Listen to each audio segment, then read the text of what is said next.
All right, last day of 2020. I've been reflecting on a lot of things. As I'm sure many people have, it's what you do at the end of the year. It's what you do before you flip over and start over again. And the one thing that really hit me is that this year, like no other year, was defined by a few people, and it was also defined by the words that we used. There are words that we used frequently in 2020 in the context of cruising that we really hadn't used that frequently before. So I thought it would be fun to do a couple things. I've got my cruise person of the year, and we'll discuss the title there is this person the biggest enemy of cruising? But we'll also go through what I feel like is the 2020 cruise lexicon. Lexicon may be just another word for vocabulary. So in today's episode, we'll look at words and we'll look at people and we'll wrap up 2020. Let's go.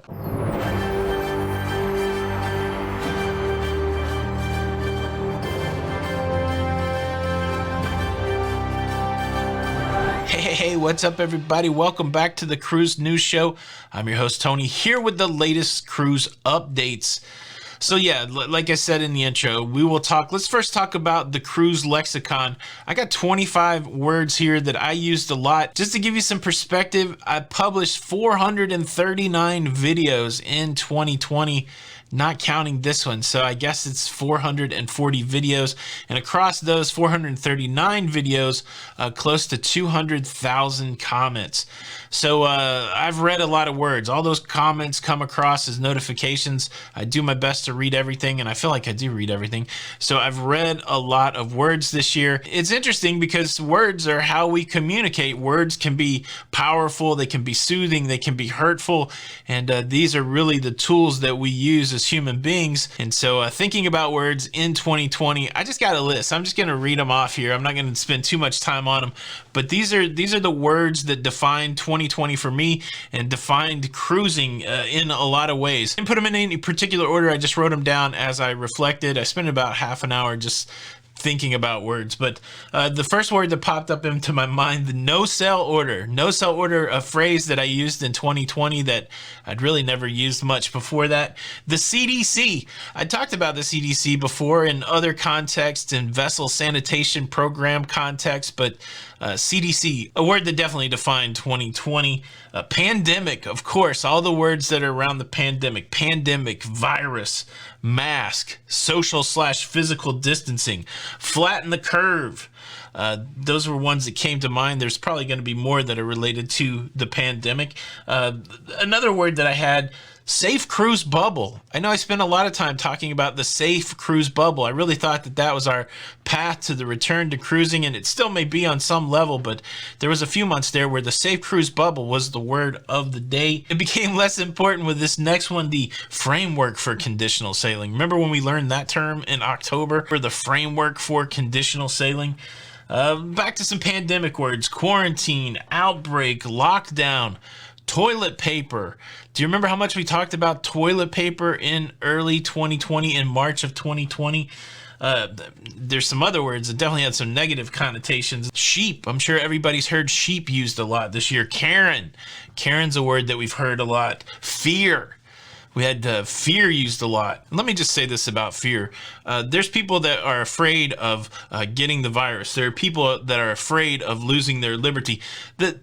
Everybody's afraid. Just a heads up.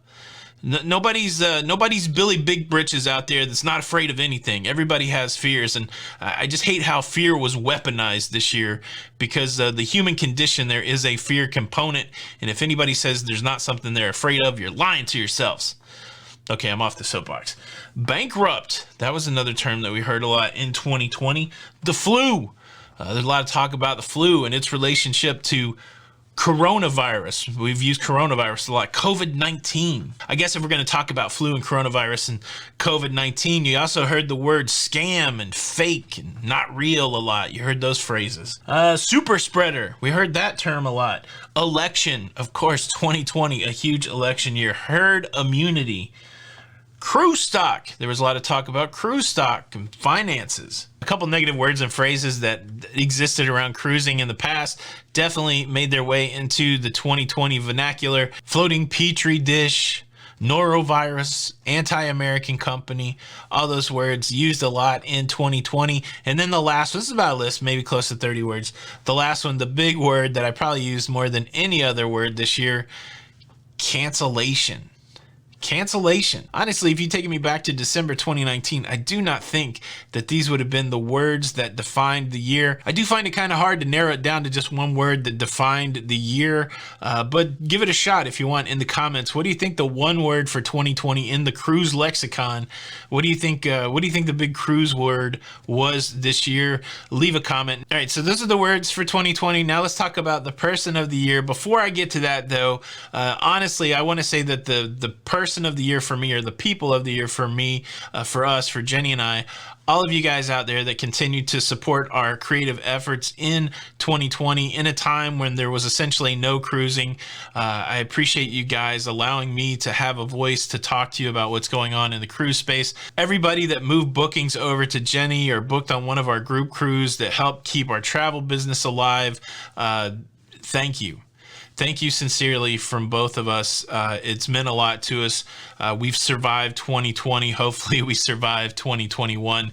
And it's really been because of your support. I appreciate the positive voices out there. I appreciate the negative voices. I think, again, 200,000 comments. It's been a very robust place for people to put their ideas.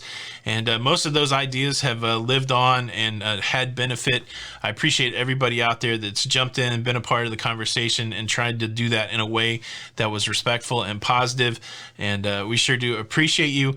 A great time to invite everybody else out there that's not a part of this family to consider subscribing to this YouTube channel with the notification bell on. That way you get these daily updates, and come to Facebook to the Lido Loca cruising community, where there's a lot of other cruisers where you can hang out, and thank you. That's all I want to say. Now let's get to the person of the year. So I have a list of people that I talked about more this year than I feel like I've ever talked about before. People that I've known before, a couple people I didn't know before this year. I guess I'll point that out, and then I will tell you who I think the person of the year is when it comes to cruising. And was that person the biggest enemy of cruising in 2020? I will run through the list, names that popped up in 2020 in cruising context that really hadn't in any other time in history. The big two, obviously, President Trump, President-elect Joe Biden. We try to stay apolitical here. We try not to talk about politics, but there was no way to get around it in 2020.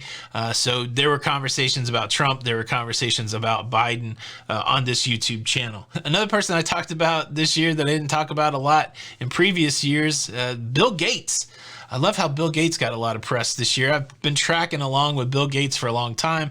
I used to follow along with the Gates and Jobs saga, who had a bigger impact on personal computing, on the world in general. But yeah, Bill Gates showed up in a lot of conversations this year. I would say also this year I talked about cruise leadership more than I ever had in the past, and primarily the leaders of the big three cruise companies, Arnold Donald for Carnival, Richard Fain for Royal Caribbean, Frank Del Rio for Norwegian Cruise Line. They got a lot of press in 2020 as they stood at the head of those companies trying to make decisions in the middle of this challenging year. So yeah, they got talked about a lot. And then we got the two public health superstars that dominated a lot of conversation for a lot of people. Dr. Anthony Fauci.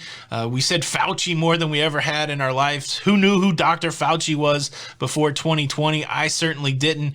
And I would not have been able to pick out Robert Redfield, the head of the CDC, out of a lineup before 2020. Even in 2020, I probably would have had to look at him twice. Fauci, I think once you get a look at him, you recognize Fauci for Fauci. But Redfield, even though he got the cool Abraham Lincoln beard, okay, now we know who Redfield is. So those are the main players, I think, in the conversation in 2020. Now it's time for me to say who I think is the most impactful person on cruising in 2020. I'm going to give it to Redfield, right? Robert Redfield, his signature is at the bottom of the no-sell order. His signature is at the bottom of the conditional sailing order. You could argue that those two orders never actually shut down cruising because CLIA, Cruise Line International Association, they voluntarily shut down before those orders would take effect. But I think that's a really weak argument because if Redfield's orders were not in place, I don't think that there would be a voluntary cruise shutdown on CLIA's part. That's my own speculation. Now, do I think that Robert Redfield is the biggest enemy of cruising? I do not. I still contend that that guy is doing his job, and his job is to look after public safety and to be as conservative along those lines as possible. And in a time where you're dealing with something that you've never dealt with before, caution is the word of the day, and I do believe that's what we see out of the CDC. That's what we see out of Robert Redfield. I know that's not everybody's opinion. That's my opinion. I continue to hold on to it. I do believe the biggest enemy of cruising in 2020, and this thing doesn't care anything about cruising, is the coronavirus. I think that's obvious. If there was no coronavirus, if there was no COVID-19 strand of the coronavirus, then none of this conversation would exist, and that cruise life would have continued as we knew it. So COVID-19, and let's all say it together, COVID-19, you suck. You ruined 2020 for cruising and for so many other things, so many lives impacted financially, emotionally, the loss of life. COVID-19, you're nobody's friend, and we hope you leave soon. The question I will leave you, who is your person of the year when it comes to cruising? What words do you think will define 2021? I'm looking forward to tracking along. I'm looking forward to see what you guys have to say. Jenny and I are looking forward to being with you guys in 2021. And a new day is ahead. We turn the page. Thank you so much for watching the show today. I did do a video about how challenging I think cruising will be in 2021, kind of a what to expect video. Make sure you check that out if you haven't seen it. And the robots over at YouTube think that you would really enjoy this video, and why argue with them? This is the last recorded video for 2020.